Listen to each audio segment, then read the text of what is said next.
नमस्कार दोस्तों, electrical question अड्डा में आपका स्वागत है। दोस्तों, आज की इस वीडियो में हम डिस्कस करने वाले हैं डीसी मशीन का प्रिंसिपल और डीसी मशीन की ब्रेकिंग। और इसमें हम बहुत सारे ऐसे क्वेश्चनों को भी कवर करेंगे जो लगातार हमारे जेई के एग्ज़ाम में ब्रेकिंग से रिलेटेड पूछे जाते हैं। तो चलिए स्टार्ट करते हैं। सबसे पहले हम डीसी मशीन का प्रिंसिपल इसमें देखेंगे। डीसी मशीन कैसे वर्क करती है। तो सबसे पहले आप डीसी मशीन की कंस्ट्रक्शन आप देख सकते होंगे। यहाँ पर आपको दिखाई दे रहा है दो फील्ड में यहाँ पर मैग्नेट है जिसको हम एन और एस बोल सकते हैं। और यहाँ से आप ये देख रहे होंगे, ये बीच में जो कॉइल है इसको हम आर्मेचर कॉइल बोलते हैं। और यहाँ पर जो बाहरी तरफ आपको दिखाई पड़ रहा है ये कम्यूटेटर सेगमेंट होता है।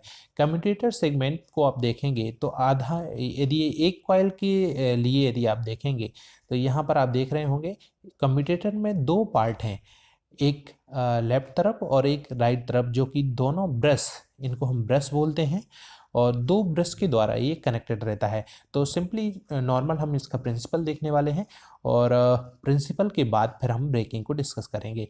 तो आप यदि थ्योरेटिकली यदि यहाँ देखेंगे तो एक आर्मेचर होती है, आर्मेचर के क्रॉस हम एक सप्लाई रहती है, इन दो आर्मेचर टर्मिनल रहते हैं जिनको हम A1 A2 बोलते हैं, और दो फील्ड टर्मिनल होते हैं जब हम इलेक्ट्रोमैग्नेटिक फॉर्म में उसको कन्वर्ट करते हैं। यहाँ तो आप देख रहे होंगे आपको नॉर्मली यहाँ मैग्नेट ही इस्तेमाल की गई है, लेकिन हम जब लोगो या लोकोमोटिव जो रहता है ट्रेन के अंदर भी आप देखेंगे डीसी मशीन को, वहाँ पर भी डीसी मोटर काफ़ी कन्वेंशनल जो लोको होते हैं उनमें डीसी मोटर ही यूज़ होती है, और वहाँ आप देखेंगे तो वहाँ पर भी मैग्नेट का इस्तेमाल वो लोग करते हैं। तो यहाँ आप देख रहे होंगे कि फील्ड के लिए हम मैग्नेट का भी इस्तेमाल कर सकते हैं, या एक कॉपर की बाइंडिंग में आप सप्लाई देकर उसको वहाँ से एन और एस यानी मैग्नेटिक फील्ड यहाँ पर जनरेट कर सकते हैं। तो हमारे केस में हम परमानेंट मैग्नेट नहीं है और उसको हमने इलेक्ट्रिक सप्लाई दे के ही बनाया है। तो चलिए डिस्कस करते हैं। यहाँ आप देख रहे होंगे आर्मेचर बाइंडिंग, आर्मेचर बाइंडिंग आपको स्पष्ट दिखाई पड़ रही है। और जो हमने दो मैग्नेट एन और एस आपने देखे थे, इस्तेमाल करे थे, यहाँ पर एन एस, यहाँ ये सप्लाई दो मैग्नेट के कारण मैग्नेटिक फील्ड एक जनरेट होगी जिसकी डायरेक्शन इस तरीके से होगी।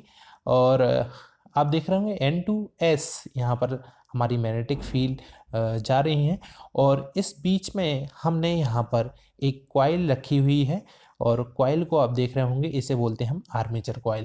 आर्मेचर कॉइल यहाँ पर कम्यूटेटर सेगमेंट से जुड़ी है, और कम्यूटेटर सेगमेंट के दोनों तरफ हमने ब्रश यूज़ करे हैं। इस ब्रश के अक्रॉस हम एक सप्लाई देंगे जिसको हम डीसी करंट बोलते हैं। डीसी करंट यानी डीसी सप्लाई हम यहाँ पर देने वाले हैं।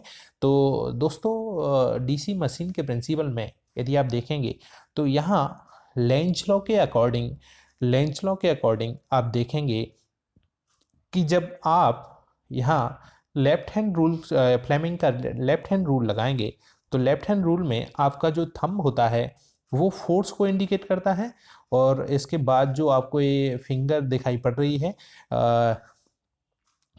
मैग्नेटिक फील्ड की डायरेक्शन में, और एक और जो मिडिल फिंगर रहती है वो आप देख रहे होंगे वो करंट को इंडिकेट करती है।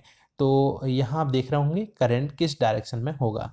तो फ्लेमिंग के लेफ्ट हैंड रूल के अकॉर्डिंग और लेंज लॉ के अकॉर्डिंग डीसी मशीन रोटेट होती है। अब रोटेट कैसे होगी ये प्रिंसिपल आपको यहाँ पर देखने की आवश्यकता है। तो जैसे ही आपने यहाँ पर एक मैग्नेटिक लेंज लॉ के अकॉर्डिंग यदि मैग्नेटिक फील्ड के अंदर कोई करंट कैरिंग कंडक्टर आप जब रखते हैं तो उसमें एक फोर्स जनरेट होता है, और उस फोर्स के कारण ही ये मैग्नेटिक फील्ड में रखी हुई कॉइल रोटेट करने लगती है। यानी जो हमने फील्ड एन टू एस दी हुई थी उसके बीच में हमने आर्मेचर कॉइल रखी, तो आर्मेचर कॉइल में जब हम करंट देंगे, यहाँ पर करंट देने के कारण आप देखेंगे इसमें करंट फ्लो होगा, और ये जब ये करंट कैरिंग कंडक्टर एक मैग्नेटिक फील्ड में रखा जाएगा तो इस पर एक फोर्स लगेगा F, जो कि इसे अपर डायरेक्शन में ले जाएगा। और इस एंड पर आप देखेंगे यहाँ पर फोर्स जो लगेगा वो अब वर्ड डायरेक्शन में लगेगा, डाउनवर्ड डायरेक्शन में लगेगा। तो यहाँ देखेंगे आप नीचे की तरफ फोर्स लगने के कारण आप देख रहे होंगे कॉइल में एक जो एंड है उसमें ऊपर की तरफ फोर्स लग रहा है और एक में नीचे की तरफ फोर्स लग रहा है, जिसके कारण आप देखेंगे ये कॉइल हमारी रोटेट करने लगेगी। तो यही नॉर्मली प्रिंसिपल होता है डीसी मशीन में। तो ये लेंज लॉ के अकॉर्डिंग और फ्लेमिंग लेफ्ट हैंड रूल से आप डायरेक्शन देख सकते हैं। यहाँ पर आप देखेंगे कि हमने यहाँ पर सप्लाई दी है प्लस, यहाँ पर माइनस, ये करंट फ्लो हो रहा है। करंट फ्लो होने के कारण आप देख रहे होंगे इसमें एक फोर्स जो लग रहा है वो थंब की डायरेक्शन में लगेगा, वो अपवर्ड डायरेक्शन में होगा। और यहाँ पर आप देख रहे होंगे कि यहाँ करंट की डायरेक्शन इस तरीके से है, और आप जब लेफ्ट हैंड रूल लगाएंगे तो इसमें मिडिल फिंगर आपकी करंट को इंडिकेट कर रही है, और यहाँ जो आपकी एक और फिंगर है उसको हमने फील्ड की डायरेक्शन में रखा है। तो यहाँ पर हमें फोर्स थंब जो है आपका अपवर्ड डायरेक्शन में नीचे की तरफ दिखाई पड़ रहा है। तो यहाँ आप देख रहे होंगे कि आपको फोर्स इस तरीके से, और अपवर्ड दूसरे एंड पर आप देख रहे होंगे कि फोर्स आपको ऊपर की तरफ दिखाई पड़ रहा है, जिससे कि आपकी कॉइल रोटेट करने लगती है। दोस्तों ये तो था हमारा डीसी मशीन का प्रिंसिपल, पर आप देख रहे होंगे कि बार बार एक ही कॉइल, यदि आपने यहाँ से परमानेंटली सप्लाई को कनेक्ट कर दिया, यहाँ मान लीजिए आपकी ब्रश नहीं होते और ये डायरेक्ट आपने कपल कर दिया, तो इसके रोटेट होने के कारण आपका ये सिस्टम भी रोटेट होने लगेगा, यानी जहाँ से सप्लाई मिल रही है वो भी रोटेट होने लगेगी। तो हम ऐसा क्या चीज़ इसमें करें कि जिससे कि ये इस एंड पर सप्लाई आपको जाती ही मिले। जो भी कॉइल आई, ऐसी कई कॉइल आर्मेचर में रहती हैं, और ये डीसी मशीन के अंदर आप देखेंगे कि कोई ना कोई कॉइल इस मैग्नेटिक फील्ड के अक्रॉस आती है, और जो ऊपर की तरफ कॉइल आती है उसमें सबसे कम फोर्स लगता है, तो वहाँ फोर्स 0 हो जाता है। और आप देखेंगे कि हमने यहाँ पर ब्रश फिक्स कर दिए हैं, यानी इस टर्मिनल पर जो ब्रश लगा है उस पर प्लस ही आएगा, यहाँ माइनस ही आएगा। यानी जब ये कॉइल, ये वाली कॉइल जब यहाँ आएगी तो इसमें प्लस ही जाएगा, यानी यहाँ पर फोर्स प्लस ही रहे, ऊपर ही की तरफ ही रहेगा, और यहाँ जो भी कॉइल आएगी उसमें नीचे की तरफ होगा। यानी कॉइल की चेंज हो जाने के कारण भी यहाँ आपका फोर्स एक ही डायरेक्शन में लगेगा, और यहाँ ऊपर की तरफ ही फोर्स लगेगा, भले ही कॉइल आपकी चेंज होती रहेगी। तो ऐसे परमानेंटली उसको मैग्नेटिक फील्ड मिलती रहती है और वो रोटेट होती रहती है। ये तो था दोस्तों डीसी मशीन का प्रिंसिपल। अब दोस्तों जब मोटर चलती है, ज़्यादातर आप देखेंगे कि आप मोटरसाइकिल जब यूज़ करते हैं तो वहाँ पर आप देखेंगे कि वहाँ तो आप मैकेनिकल ब्रेकिंग इस्तेमाल करते हैं। मैकेनिकल ब्रेकिंग आप देख रहे होंगे कि आप डायरेक्ट यहाँ से ब्रेक लगा देते हैं, और जैसे कि आप यहाँ सीट पर बैठे हुए हैं और ब्रेक लगाने के कारण एक फ्रिक्शन के कारण आपके पहिए रुक जाते हैं। तो ये तो नॉर्मली मैकेनिकल ब्रेकिंग होती है, लेकिन डीसी मशीन या यहाँ पर आप ब्रेक इस्तेमाल नहीं करते हैं। ये तो आप मोटरसाइकिल या कार वगैरह में देखते हैं, तो वहाँ पर आपकी जो मैकेनिकल एनर्जी रहती है वो फ्रैक्शन के रूप में कन्वर्ट होके हीट के फॉर्म में वहाँ पर कन्वर्ट होके निकल जाती है, और आपकी जो भी आपका वाहन रहता है वो रुक जाता है। लेकिन डीसी मशीन में हम कैसे रोकें?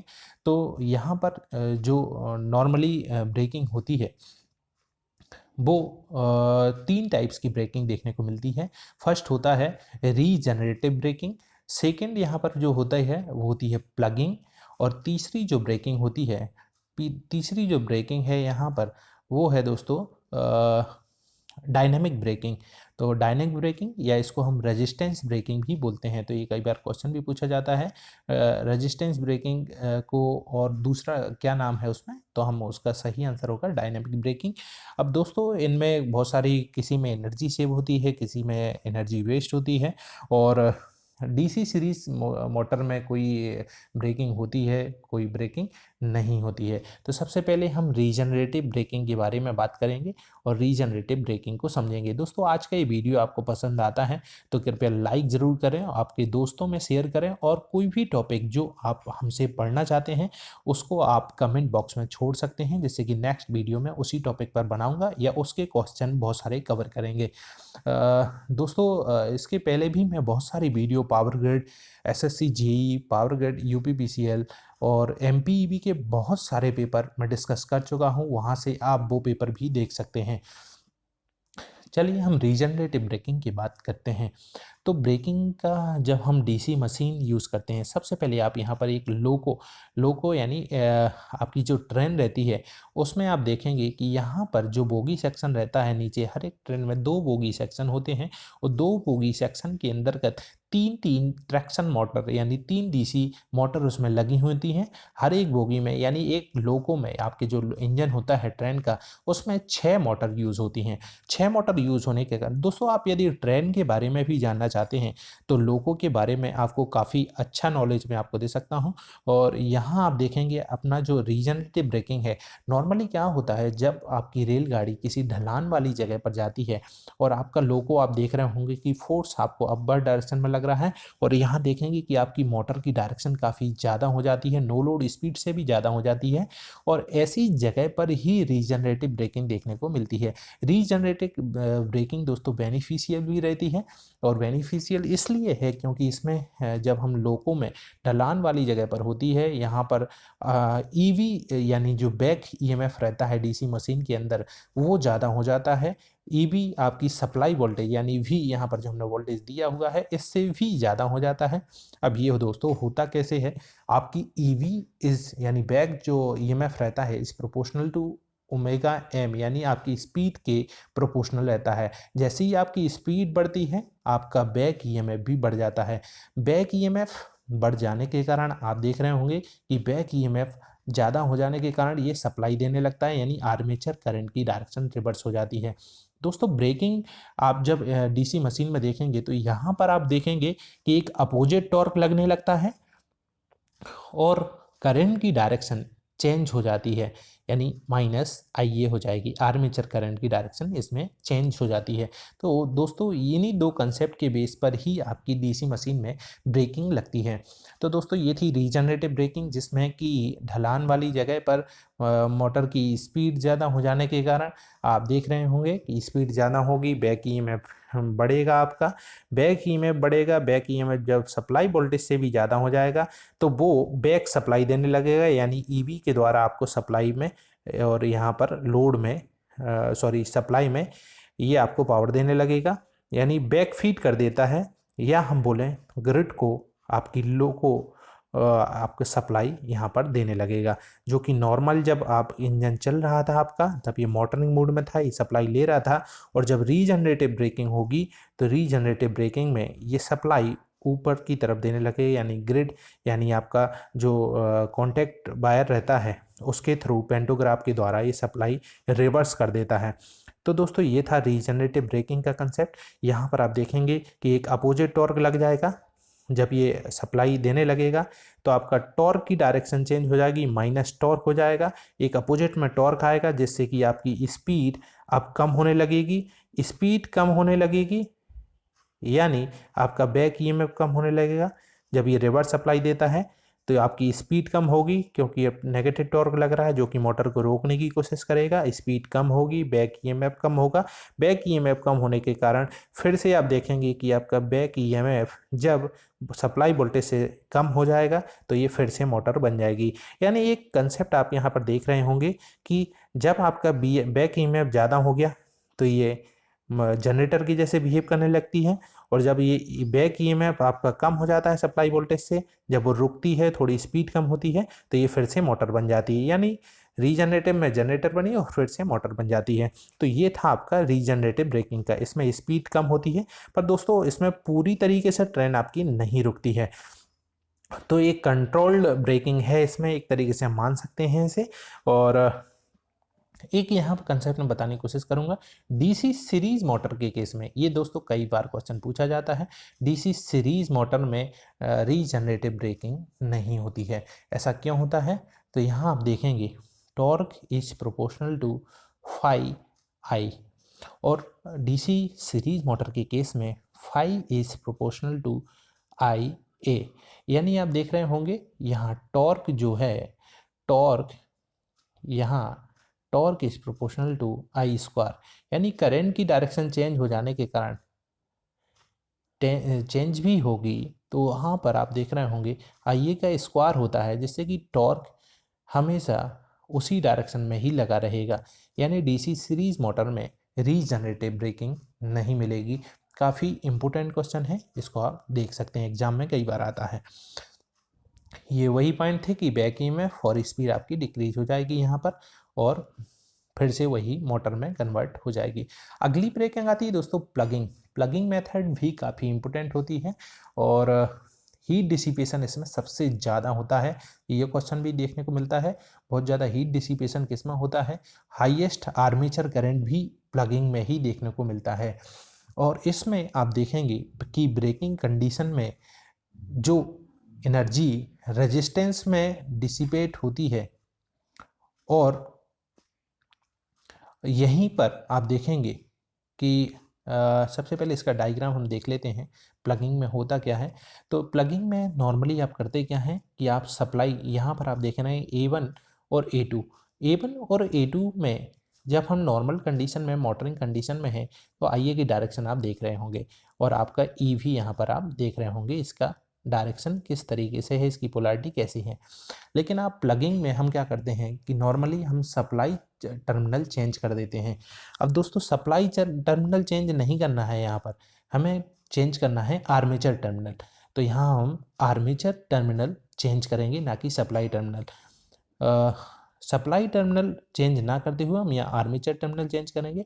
आर्मेचर टर्मिनल चेंज करने के कारण आपकी करंट की डायरेक्शन चेंज हो जाएगी। तो यहाँ पर आप देखेंगे कि आपको ये पॉइंट याद रखने की काफ़ी ज़रूरत है कि आपको सप्लाई टर्मिनल चेंज नहीं करना है। आर्मेचर करंट यहाँ पर इंक्रीज होगा। कैसे होगा, तो सबसे पहले आप इसका डायग्राम देखिए।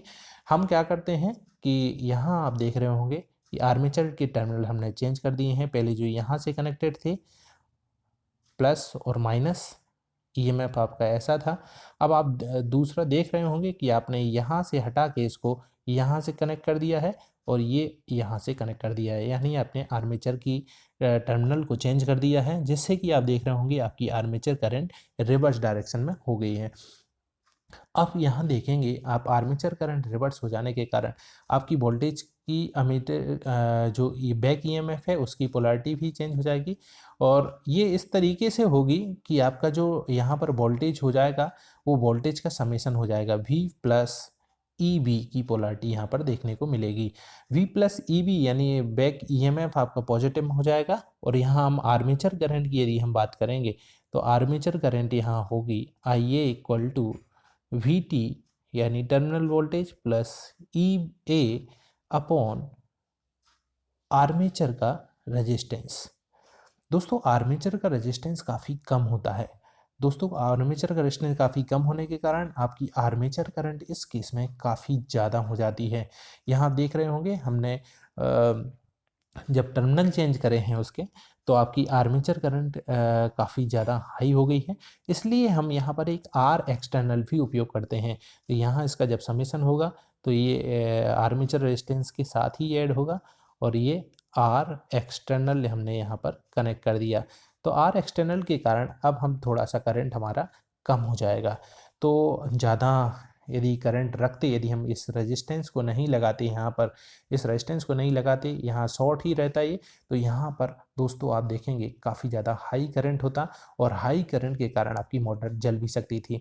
इसलिए जब प्लगिंग में हमें खास तौर से ध्यान रखा जाता है कि एक एक्सटर्नल रेजिस्टेंस उसमें हम ऐड करते हैं और एक्सटर्नल रेजिस्टेंस ऐड करने के कारण आपकी आर्मेचर करंट थोड़ी कम हो जाती है और आपकी मोटर। अब दोस्तों एक और पॉइंट यहाँ देखने की आवश्यकता है, जैसे ही आप प्लगिंग मेथड यूज़ करते हैं तो आपकी मोटर का जो एक टॉर्क रहता है वो अपोजिट डायरेक्शन में लगने लगता है। तो आपकी मोटर जब ऐसे मान लीजिए क्लॉकवाइज डायरेक्शन में घूम रही थी तो एक एंटी क्लॉकवाइज टॉर्क यहाँ पर लगेगा जो कि मोटर को रोकने में सक्षम होता है। जैसे ही मोटर यहाँ रुकती है उसी टाइम पर आपको मोटर को बंद करना है।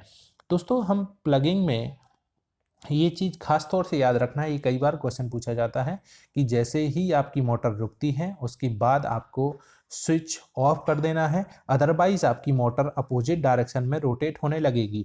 तो यानी आप जिस मोटर को रोकने की सोच रहे थे वो जस्ट अपोजिट डायरेक्शन में रोटेट करने लगेगी यदि आपने टाइम पर उसको बंद नहीं किया।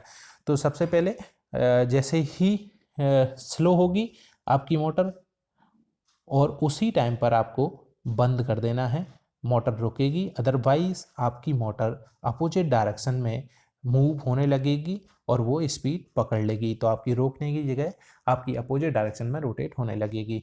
तो ये खास तौर से ध्यान देने की आवश्यकता है यहाँ पर। अगली ब्रेकिंग हम डिस्कस करते हैं डायनामिक ब्रेकिंग। डायनामिक ब्रेकिंग में दोस्तों क्या होता है कि इसमें हम आर्मेचर टर्मिनल से अलग करते हुए उसके अक्रॉस एक रेजिस्टेंस ऐड करने की हम इसमें कोशिश करते हैं। रेजिस्टेंस अप्लाई कर देते हैं डायनामिक, या इसे हम रेजिस्टेंस ब्रेकिंग भी बोलते हैं। इसमें आर्मेचर के अक्रॉस एक रेजिस्टेंस जोड़ देते हैं, जिससे कि ये डायनामिकली जो यहाँ पर डायनामिक एनर्जी यानी काइनेटिक एनर्जी जिसके अंदर स्टोर है, उसके कारण ये रोटेट होते रहेगा और एक एनर्जी जनरेट होगी, यानी ये जनरेटर के जैसे बिहेव करेगा और ये एनर्जी इस रेजिस्टेंस में डिसिपेट हो जाएगी और आपकी मोटर रुक जाएगी। यानी मैकेनिकल एनर्जी यहाँ इलेक्ट्रिकल एनर्जी के रूप में कन्वर्ट होके वो डिसिपेट हो जाएगी और आपकी मोटर रुक जाएगी। तो ये थी डायनामिक ब्रेकिंग। यहाँ हम इसका डायग्राम देखते हैं। सबसे पहले इसमें आर्मेचर के टर्मिनल हम रिमूव कर देते हैं। आर्मेचर के टर्मिनल रिमूव करने के बाद हम इसमें एक रेजिस्टेंस आर एक्सटर्नल यूज़ करते हैं और उसके बाद काइनेटिक एनर्जी जो स्टोर है वो रेजिस्टेंस में डिसिपेट हो जाएगी, यानी आई स्क्वायर लॉस यानी हीट के फॉर्म में वो एनर्जी डिसिपेट हो जाएगी और आपकी मोटर रुक जाएगी। यहाँ हम एक पॉइंट और देख सकते हैं, mechanical energy convert in electrical energy in the form of heat. तो ये है आपका रीजनरेटिव डायनेमिक ब्रेकिंग का डायग्राम। नॉर्मल जब कंडीशन में मोटर आपकी रोटेट हो रही है, आपका आर्मेचर करंट इस तरीके से है और शंट करंट इस तरीके से है और आपकी सप्लाई वोल्टेज भी लगा हुआ है। लेकिन जैसे ही आपने इसमें आर्मेचर के टर्मिनल को हटाया और आर्मेचर के टर्मिनल के अक्रॉस एक एक्सटर्नल रेजिस्टेंस आर ऐड कर दिया, इसके कारण आप देखेंगे कि ईबी से जो करंट फ्लो होगा, ईबी के कारण इसमें एक करंट फ्लो होगा और वो आई स्क्वायर आर के फॉर्म में इसमें हीट में डिसिपेट हो जाएगा। यानी इसमें जो काइनेटिक एनर्जी जो बन रही है, ये दोस्तों हो कैसे रहा है। देखिए, आपकी मोटर मान लीजिए आपने टर्मिनल तो हटा दी है, अब इसके अक्रॉस आप कुछ नहीं है, लेकिन आपकी फील्ड तो है ही। जो शुरुआत में हमने आपको दिखाया था एन और एस, ये फील्ड के अक्रॉस रखा हुआ है, ये आर्मेचर है आपकी। अब आपने इसके टर्मिनल हटा दिए, लेकिन मोटर तो रोटेट हो रही थी, तो कुछ स्पीड से ये रोटेट हो रही हैं ये बाइंडिंग, भले ही इनमें सप्लाई कनेक्टेड नहीं है।